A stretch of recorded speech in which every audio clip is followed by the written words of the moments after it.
नमस्कार विद्यार्थी मित्रांनो, आजच्या व्हिडिओमध्ये आपल्याला एमपीआय याला म्हणतात मल्टी डायमेन्शनल. एमपीआय म्हणजे काय?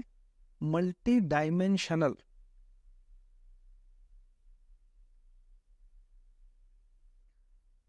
पॉव्हर्टी म्हणजे दारिद्र्य किंवा गरिबी, आणि इंडेक्स म्हणजे निर्देशांक, हे बघायचं आहे. आणि याला नॉर्मली हा ग्लोबल स्तरावर आणि नॅशनल स्तरावर दोन्ही स्तरावर मोजला जातो. म्हणून जो आंतरराष्ट्रीय स्तरावर आहे त्याला आपण आधी लावतो ग्लोबल. सो ग्लोबल म्हणजे जागतिक, मल्टी डायमेन्शनल म्हणजे बहुआयामी, म्हणजे एकापेक्षा जास्त आयाम असलेला, गरिबी म्हणजे पॉवर्टी, आणि निर्देशांक म्हणजे इंडेक्स. याची थोडक्यात हिस्ट्री बघू आपण.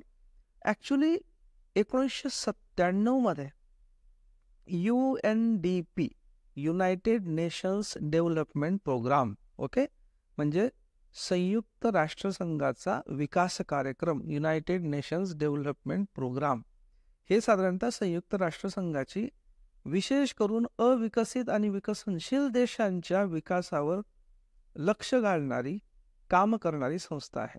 So UNDP. सो 1997 मध्ये UNDPने मानवी दारिद्र्य निर्देशांक म्हणजे HPI, मानवी म्हणजे ह्युमन, दारिद्र्य म्हणजे पॉव्हर्टी, आणि निर्देशांक म्हणजे इंडेक्स, ओके. याच्यातले पहिले अक्षर घेतली HPI, याला म्हणतो आपण मानवी दारिद्र्य निर्देशांक. हा UNDPने डेव्हलप केला. कधी केला? 1997 मध्ये. दोन्ही गोष्टी लक्षात ठेवा. कोणी डेव्हलप केला? UNDP, United Nations Development Programme, संयुक्त राष्ट्रसंघाचा विकास कार्यक्रम, 1997 मध्ये. मात्र नंतरच्या काळामध्ये 2010 मध्ये OPHI, लक्षात ठेवा, पक्क लक्षात ठेवा. O म्हणजे ऑक्सफर्ड, P म्हणजे पॉव्हर्टी, अँड H म्हणजे ह्युमन डेव्हलपमेंट, आणि I म्हणजे इनिशिएटिव्ह, ओके. याला मराठीमध्ये अजिबात ट्रान्सलेट करण्याचा प्रयत्न करू नका. Oxford poverty and human development initiative असंच लक्षात ठेवा. ही एक संस्था आहे, ऑक्सफर्ड युनिव्हर्सिटीच्या अंतर्गत काम करणारी, किंवा ऑक्सफर्ड युनिव्हर्सिटीचाच हा भाग आहे. यांनी हा मल्टी डायमेन्शनल पॉवर्टी इंडेक्स म्हणजे बहुआयामी दारिद्र्य निर्देशांक विकसित केला.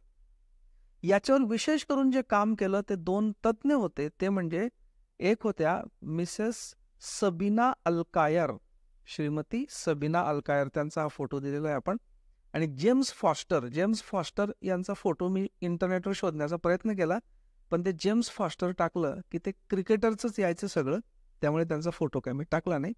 सो सबीना अल्कायर आणि जेम्स फॉस्टर यांनी ही मेथॉडॉलॉजी विकसित केली. कशाची? MPIची, बहुआयामी निर्देशांक, दारिद्र्य निर्देशांक. म्हणून याला अल्कायर फॉस्टर म्हणजे AF, अनेक ठिकाणी तुम्हाला हे दिसेल, अल्कायर फॉस्टर मेथॉडॉलॉजी, AF. सो सबीना अल्कायर मधला A आणि जेम्स फॉस्टर मधला F, AF मेथॉडॉलॉजी किंवा पद्धत असं याला म्हणतात. इनफॅक्ट नीती आयोगाचा 2023चा पण तुम्ही बहुआयामी दारिद्र्य निर्देशांकाचा हे बघितला तर त्याच्यामध्ये AF मेथॉडॉलॉजीचा उल्लेख आहे, ओके. मग हे कोण आता हा दरवर्षी प्रकाशित केला जातो हा रिपोर्ट, आणि कोण प्रकाशित करतं? तर UNDP म्हणजे युनायटेड नेशन्स डेव्हलपमेंट प्रोग्राम, आणि OPHI म्हणजे Oxford poverty and human development initiative, हे एकत्रितरित्या दरवर्षी हा जागतिक म्हणजे ग्लोबल MPI याचा रिपोर्ट प्रकाशित करतात. ठीक आहे, राईट. आता बहुआयामी म्हणजे काय आपण बघणारच आहोत. आता याला बहुआयामी का म्हणतात? कारण याच्यामध्ये बघा, ज्या पारंपरिक आपल्या दारिद्र्य मोजण्याच्या पद्धती आहेत त्याच्यामध्ये काय मोजलं जातं? नॉर्मली कन्झम्पशन म्हणजे उपभोग, बरोबर. म्हणजे आपण बघितलं भारतामध्ये सुद्धा काय मोजलं जातं की बाबा किती कॅलरी, किती प्रोटीन, किती फॅट, कोणते कपडे लत्ते, निवारा वगैरे वगैरे, शिक्षण, याच्यावर किती खर्च होतो, आणि तो किमान किती खर्च असला तर ते दारिद्र्य रेषेच्या वर आहेत असं समजलेलं, असं वापरलं जातं. पण यांनी डेव्हलप केले की बेसिकली गरिबी ही नुसते पैशांच्या याच्याने नाही मोजता येत, तर याचे गरिबीचे वेगवेगळे आयाम आहेत. मग त्यांनी 3 आयाम म्हणजे एकापेक्षा जास्त आयाम आहेत, म्हणून त्याला बहुआयामी म्हणतात. बहु म्हणजे एकापेक्षा जास्त आणि आयाम म्हणजे डायमेन्शन, म्हणून बहुआयामी. मग किती डायमेन्शन आहेत, किती आयाम आहेत? तर 3 आयाम किंवा 3 डायमेन्शन्स त्यांनी डिसाईड केलेले आहेत. कोणते ते डायमेन्शन? एक, हेल्थ. हे 3 डायमेन्शन पक्के लक्षात ठेवायचे. मी सांगतो तुम्हाला, हेल्थ म्हणजे काय? आरोग्य. सो पहिला आयाम किंवा पहिला डायमेन्शन आरोग्य. दुसरं एज्युकेशन म्हणजे शिक्षण. दुसरा आयाम शिक्षण म्हणजे माणसाकडे आरोग्य असलं पाहिजे, आरोग्याची व्यवस्था असली पाहिजे, शिक्षणाची व्यवस्था असली पाहिजे. आणि लिव्हिंग स्टँडर्ड म्हणजे जीवनस्तर. जीवनस्तर, ओके, किंवा राहणीमानाचा स्तर, जीवनस्तर, स्टँडर्ड ऑफ लिव्हिंग. मग हे जे 3 आयाम आहेत, या 3 आयामाच्या अंडर 1, 2, 3 या 3 आयामाच्या अंडर काही त्यांनी निर्देशांक डेव्हलप केलेले आहेत. ठीक आहे, हेल्थ आहे, पहिला आयाम आहे. मग तो मोजायचा कसा? तर त्याचे काही इंडिकेटर पाहिजेत. ओके, कोणत्या इंडिकेटरने मोजायचा? कोणता निकष लावून मोजायचा? तर त्यांनी हे 3 मिळून 10 निर्देशांक किंवा 10 निकष किंवा 10 इंडिकेटर्स ठरवलेले आहेत. कोणते कोणते? तर पहिलं जर आपण आरोग्य घेतलं, हेल्थ घेतलं, तर हेल्थमध्ये आहेत 2 इंडिकेटर. कोणते? एक म्हणजे न्यूट्रिशन म्हणजे पोषण, आणि दुसरं म्हणजे चाइल्ड मॉर्टॅलिटी म्हणजे बालमृत्यू. बालमृत्यू, चाइल्ड मॉर्टॅलिटी. ठीक आहे, हे 2. त्याच्यानंतर एज्युकेशन म्हणजे शिक्षण. याच्यामध्ये पुन्हा त्यांनी 2 इंडिकेटर दिलेले आहेत की शिक्षण बरोबर आहे, चांगलं आहे का, शिक्षणाच्या बाबतीत एखादा माणूस गरीब आहे, हे कसं ठरवायचं? तर 2 गोष्ट, इयर्स ऑफ स्कूलिंग म्हणजे शालेय शिक्षणाची वर्ष, ओके, किंवा शिक्षणाची वर्ष, ओके, की त्याला किती वर्ष शिक्षण मिळतं आहे एखाद्या व्यक्तीला. सो शालेय शिक्षणाची वर्षे. आणि स्कूल अटेंडन्स म्हणजे शाळेतील उपस्थिती. ठीक आहे, त्याचं पटावर नाव आहे, पण येतो का तो मुलगा किंवा मुलगी? आपण खेड्यापाड्यांमध्ये तुम्हाला माहित असेल, जे गावातनं येतात पोरं, त्यांना माहित असतं पटावर असतात भरपूर, प्रत्यक्षात येतात मात्र कमी. सो उपस्थिती किती. आणि तिसरा जो आयाम आहे लिव्हिंग स्टँडर्ड किंवा राहणीमान, याच्यामध्ये एकूण 6 निर्देशांक आहेत. एक म्हणजे कुकिंग फ्युएल म्हणजे स्वयंपाकासाठी लागणारं इंधन. कोणतं आहे? अजूनही लाकडं जाळतात, कोळसा जाळतात, स्टोव्ह वापरतात, केरोसिन वापरतात की गॅस वापरतात की सोलार वापरतात? सॅनिटेशन म्हणजे स्वच्छता, म्हणजे टॉयलेट आहे का, सांडपाण्याची व्यवस्था आहे का? ड्रिंकिंग वॉटर म्हणजे पिण्याचं पाणी, ते चांगलं आहे का? इलेक्ट्रिसिटी म्हणजे वीज, हाऊसिंग म्हणजे निवारा, आणि ॲसेट्स म्हणजे मालमत्ता. असे 6 आहेत. ठीक आहे, सो टोटल इंडिकेटर किती झाले मग? हे 2, हे 2, 4 आणि हे 6, म्हणजे टोटल झाले 10 इंडिकेटर्स.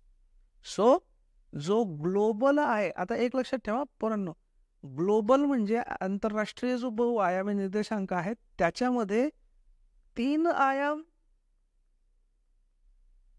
आणि 10 निर्देशांक.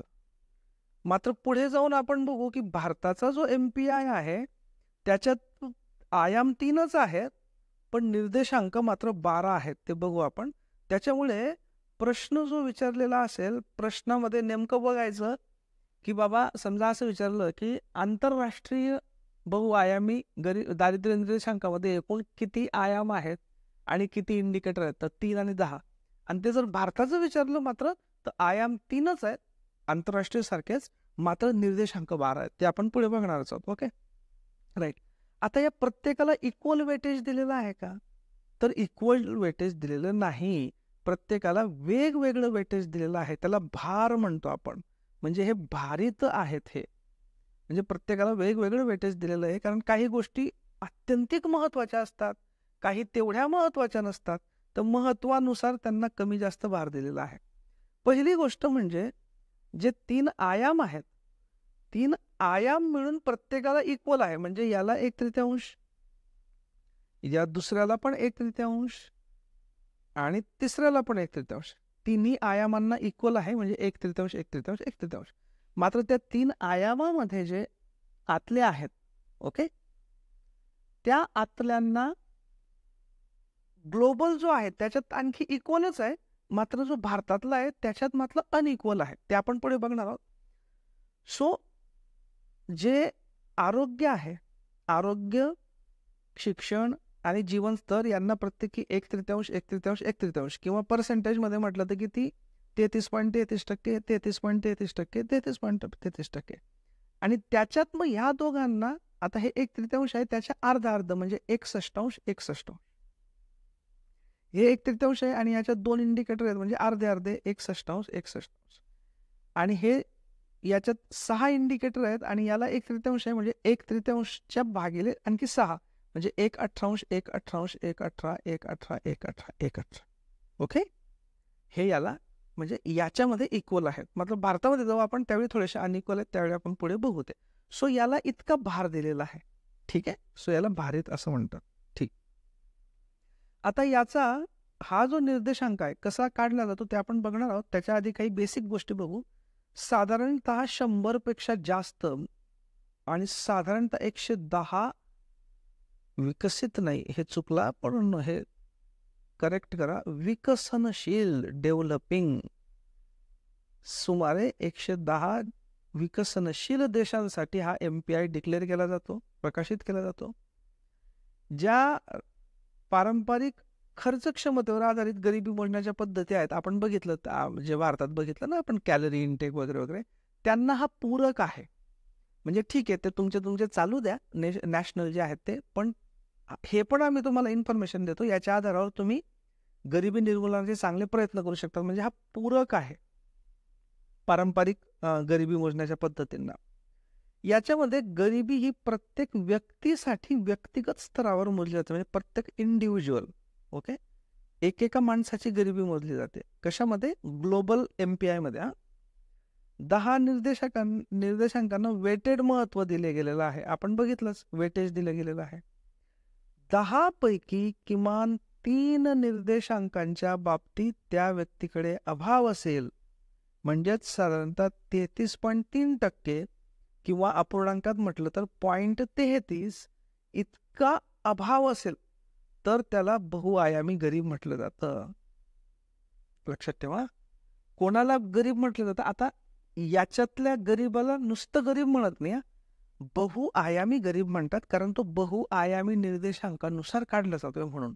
सो बेसिकली 1/3 अभाव म्हणजे काय, की बाबा समजा हे आहे, न्यूट्रिशन नाही, किंवा इयर्स ऑफ स्कूलिंग कमी आहेत, किंवा चांगलं स्वच्छ कुकिंग फ्युएल नाही, तर 10 पैकी 3 ठिकाणी अभाव असेल किमान, म्हणजेच 1/3 किंवा 33.33% किंवा नुसतेच 33% किंवा अपूर्णांकामध्ये 0.33 असा जर अभाव असेल, म्हणजे या 10 निर्देशांकापैकी कुठल्या तरी 3 निर्देशांकामध्ये जर अभाव असेल, त्या गोष्टी नसतील, तर त्याला काय म्हणता येतं, म्हटलं जातं बहुआयामी गरीब व्यक्ती.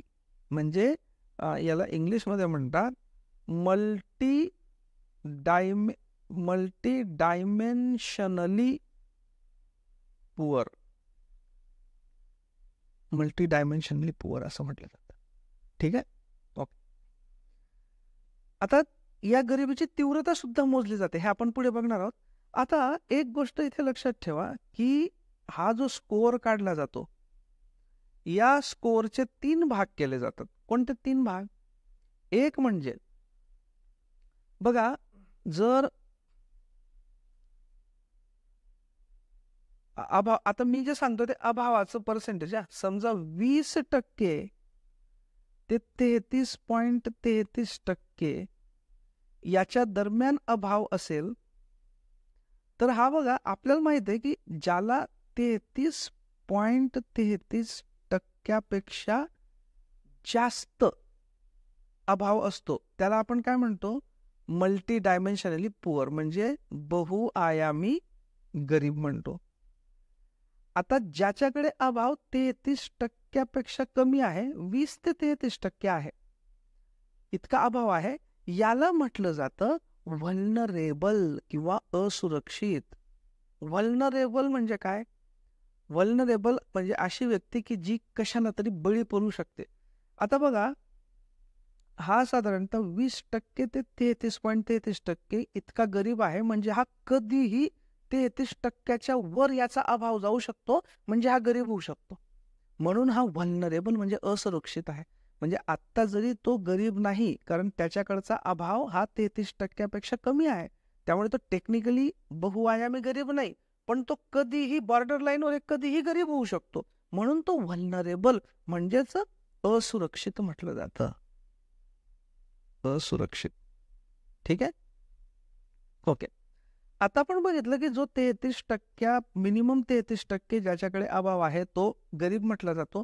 पण याच्यातही ज्यावेळी अभावाची टक्केवारी ज्यावेळी 50% पेक्षा जास्त जाते, अभावाची टक्केवारी 50% पेक्षा जास्त, तर त्याला आता 33% पेक्षा जास्त आहे म्हणजे तो गरीब तर आहेच, पण जर 50% पेक्षा जास्त झाला तर त्याला तीव्र तीव्र म्हणजे सिव्हिअरली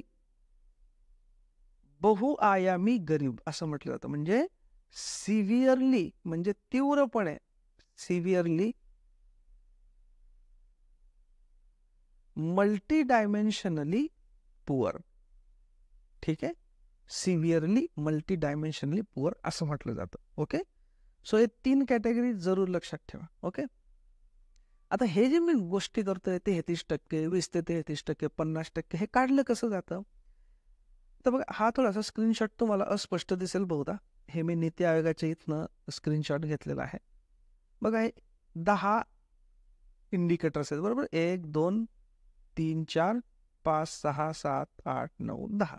हा पहिल्या आयामाचे हे 2 पिवळ्या बॉर्डरवाले, नंतर दुसऱ्या आयामाचे हे 2 आणि तिसऱ्या आयामाचे 6.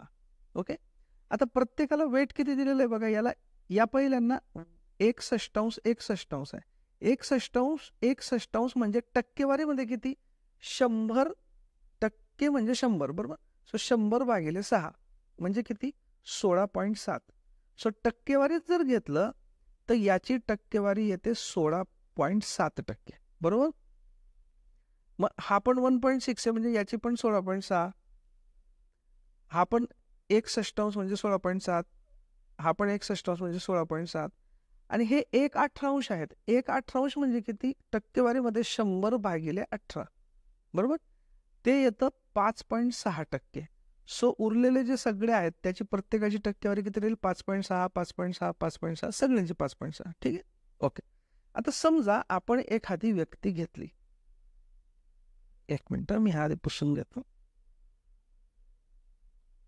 समजा आपण एखादी व्यक्ती घेतली, एक हाऊसहोल्ड 1 घेतलं.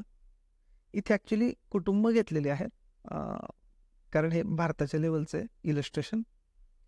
समजा पहिलं जे आहे, पहिलं काय आहे बघा, की पोषण, न्यूट्रिशन. ठीक आहे. 1 or more children have died असा क्रायटेरिया आहे. तर याच्यात जर समजा हा जो आयाम आहे याच्या बाबतीत अभाव नाही, म्हणजे पोषणाचा अभाव नाही, ठीक आहे, तर मग 0 राहील.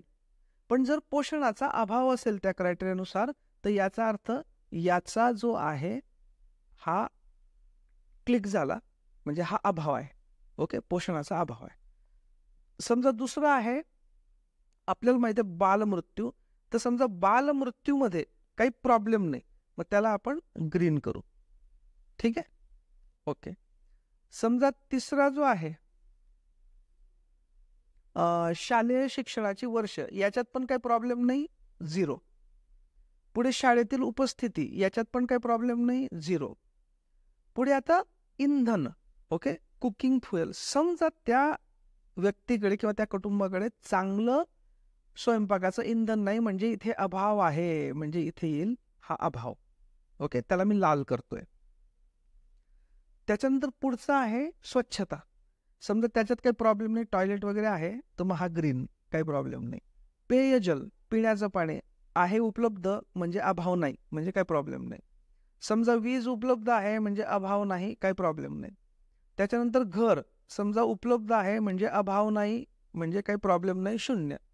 आणि मालमत्ता जी निकषानुसार पाहिजे तितकी आहे म्हणजे अभाव नाही, म्हणजे काही प्रॉब्लेम नाही, म्हणजे शून्य.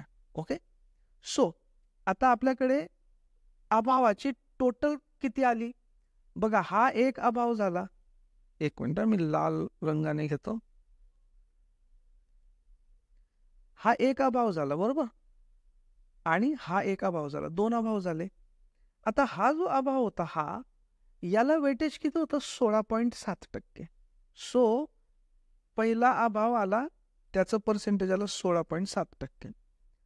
त्याच्यानंतर जो दुसरा अभाव आहे हा, आता याला बघा, हा पण अभाव होता पण याचं कॅल्क्युलेशन किती होतं? 16.7%, कारण 1/6 वेटेज होतं ना त्याला. पण हा जो अभाव आहे याला तेवढं वेटेज नाही आहे. याला वेटेज किती आहे? 5.6%. म्हणजे हा जरी अभाव असला तरी याला कॅल्क्युलेशन आपण फक्त 5.6% करू. याचं मात्र कॅल्क्युलेशन 16.7 नाही. यालाच वेटेज म्हणतात किंवा वेटेड ॲव्हरेज म्हणतात. सो या अभावाचं पर्सेंटेज किती घेऊ आपण? 5.6%. मग 5.6%.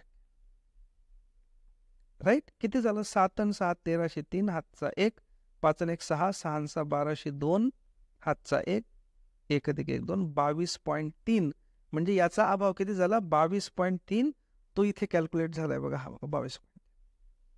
याच पद्धतीने समजा हे जे दुसरं घर आहे त्याच्यात याचा अभाव आहे, याचा अभाव आहे, याचा अभाव आहे, याचा याचा याचा आणि याचा.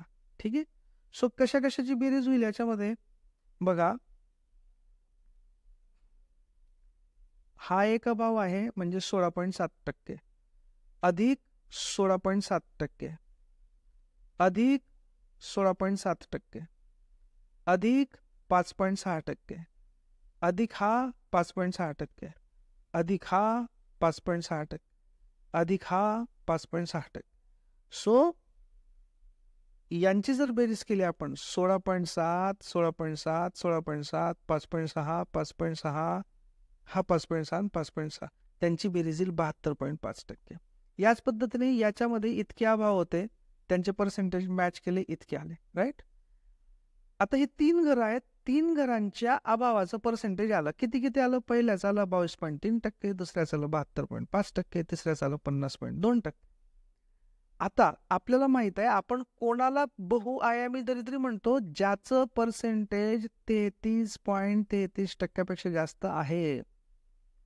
या पहिल्या घराचं 33.33 पेक्षा जास्त आहे का? नाही. म्हणजे हा बहुआयामी गरीब नाही. ओके. हा बहुआयामी गरीब नाही. हा आहे का? आहे, कारण 33.3% पेक्षा जास्त आहे. हा आहे का? येस, 33.3% पेक्षा जास्त आहे. आणि हे दोघं 50% पेक्षा जास्त आहे, त्याच्यामुळे हे तीव्र बहुआयामी गरीब आहेत. सिव्हिअरली तीव्र, सिव्हिअरली मल्टीडायमेन्शनली पुअर. आलं लक्षात? सो अशा पद्धतीने हे पर्सेंटेज काढलं. हे पर्सेंटेज काढल्यानंतर एक फॉर्म्युला लावला जातो. हा फॉर्म्युला काय? याच्यामध्ये दोन शब्द तुम्ही लक्षात ठेवायचे. 2 शब्द कोणते? एक म्हणजे इन्सिडन्स, पक्क लक्षात ठेवा, इन्सिडन्स. ओके. आणि दुसरा आहे तो म्हणजे इंटेन्सिटी. 2 लक्षात ठेवा पक्क. काय? इन्सिडन्स म्हणजे प्रमाण आणि इंटेन्सिटी म्हणजे तीव्रता. ओके. म्हणजे काय? म्हणजे असं, प्रमाण म्हणजे काय की या पद्धतीने आपण समजा कॅल्क्युलेट केले. समजा 100 लोकसंख्या आहे असं आपण समजू. 100 लोकांचे या पद्धतीने स्कोअर काढले आणि त्याच्यात आपल्याला सापडलं की 50 लोक हे मल्टीडायमेन्शनली पुअर आहेत. सो याला म्हणतात head count ratio, H. Head count म्हणजे काय? हेड म्हणजे डोकं, काउंट म्हणजे मोजणे, म्हणजे डोकी मोजणे. कोणती डोकी मोजणे? जी गरीब आहेत त्या लोकांची डोकी मोजणे, म्हणजे गरीब लोकांचं प्रमाण काढणं. यालाच काय म्हणतो आपण? इन्सिडन्स. किती लोक गरीब आहेत. मग आपल्या हिशोबाने किती आहेत गरीब? 50. याला काय म्हणतात, इन्सिडन्स, की किती आहे. Okay right. आता हे जे 50 गरीब आहेत, ओके, म्हणजे 100 पैकी 50 लोक गरीब आहेत. आता हे 50 किती गरीब आहेत, म्हणजे how poor are the poor, म्हणजे गरीब आहेत हे मान्य आहे, पण ते किती गरीब आहेत ते जे असतं त्याला म्हणतो आपण त्या गरिबीची तीव्रता. आता बघा, समजा आपण एक मिनिट, समजा आपण 10 लोक घेऊ. एक minute,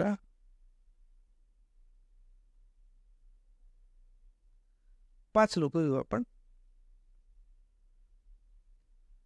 A, B, C, D, E 5 लोक आहेत. समजा हा 33% गरीब आहे, हा 40 आहे, हा 45 आहे, हा 50 आहे, हा 60. आता या सगळ्यांच्या याची बेरीज केली, ओके, किती येईल बेरीज, 5 आणि 3 8, नंतर 6 आणि 5 11, 11 आणि 4 15, 15 आणि 4 19, 19 आणि 3 22, इतके 228 यांचा स्कोर. आणि हे एकूण किती, 5 जण. मग किती आले यांची ॲव्हरेज किती आली, 5 चोक 20, 2 5 5 25, 3 5 36, म्हणजे ॲव्हरेज जर काढलं तर हे 45.6% इतके गरीब आहेत. म्हणजे जवळपास जेवढं त्यांना पाहिजे त्याच्या निम्मेच आहे त्यांच्याकडे, रफली 50% ना. समजा हा एक्स नावाचा देश होता, समजा वाय नावाचा देश आहे, त्याच्यामध्ये पण A, B, C, D, E हे 5 लोक गरीब आहेत. याची गरिबी हा 70% गरीब आहे, हा 80% गरीब आहे, हा 100% आहे, हा 50% आहे, हा 60% आहे.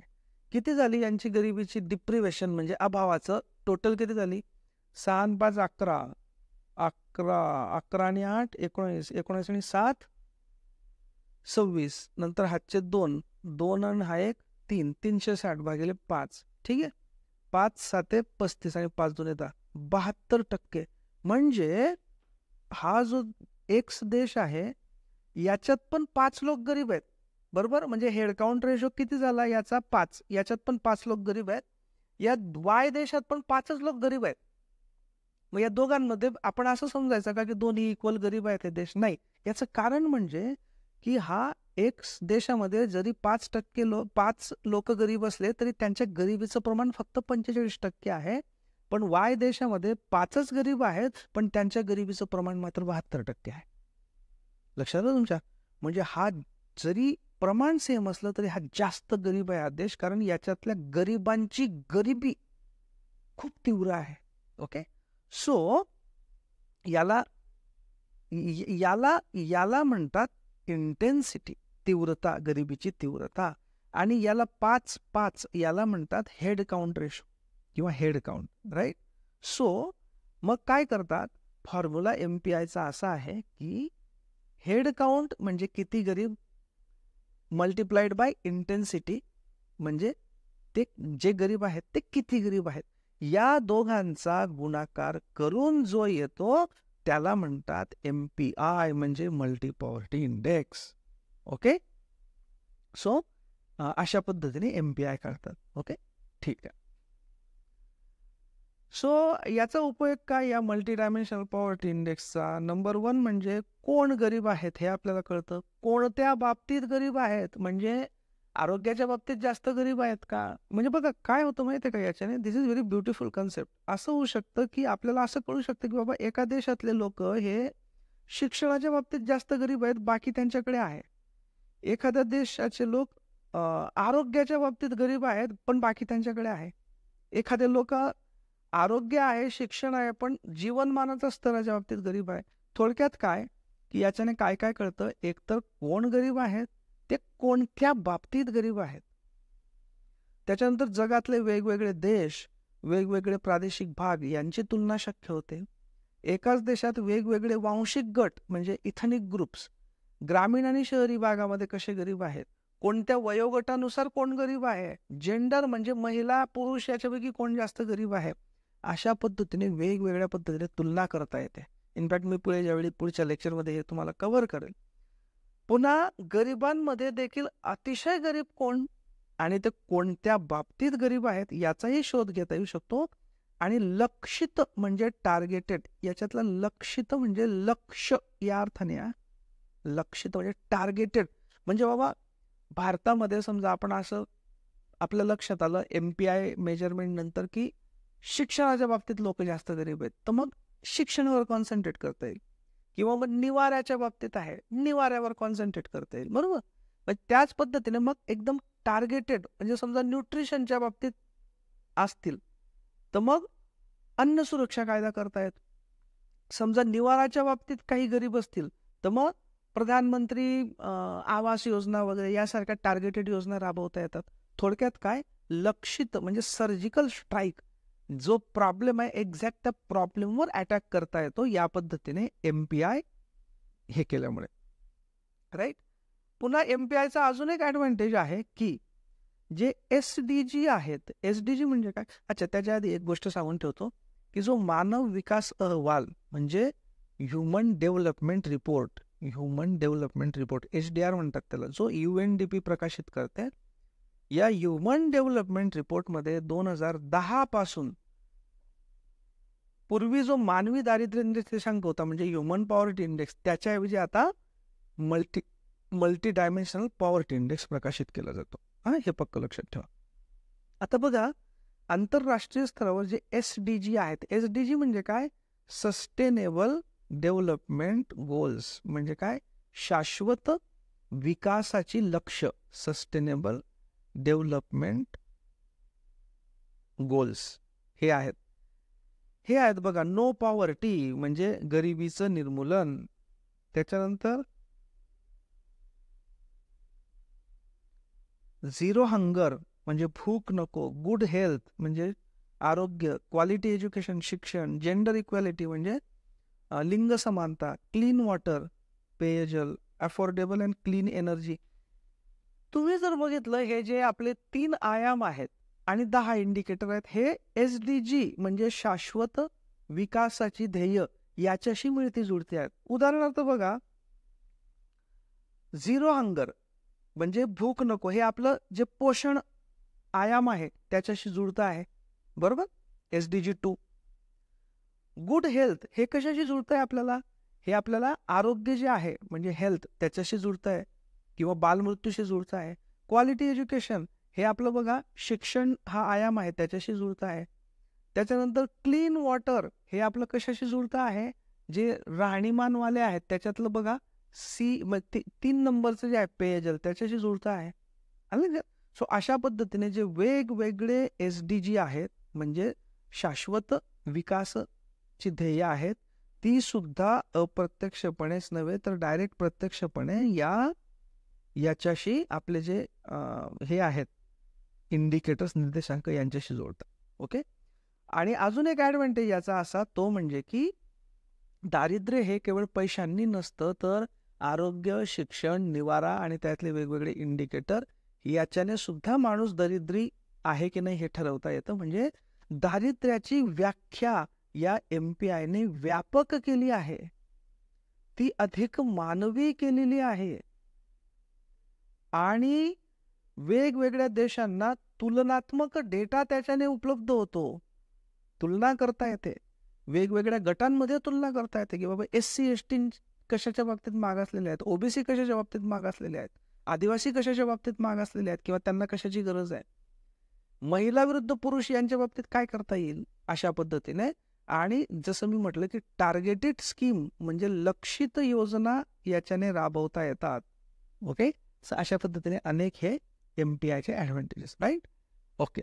सो ही होती MPIची बेसिक कन्सेप्ट. पुढच्या लेक्चर्समध्ये आपण भारतातला MPI आणि त्याच्यानंतर आंतरराष्ट्रीय स्तरावर 2023चा जो रिपोर्ट आलेला आहे MPIचा आणि भारताचा पण जो रिपोर्ट आलेला आहे, या दोघांची पण आपण तुलना हे करू आणि हे अत्यंत महत्त्वाचं. ओके.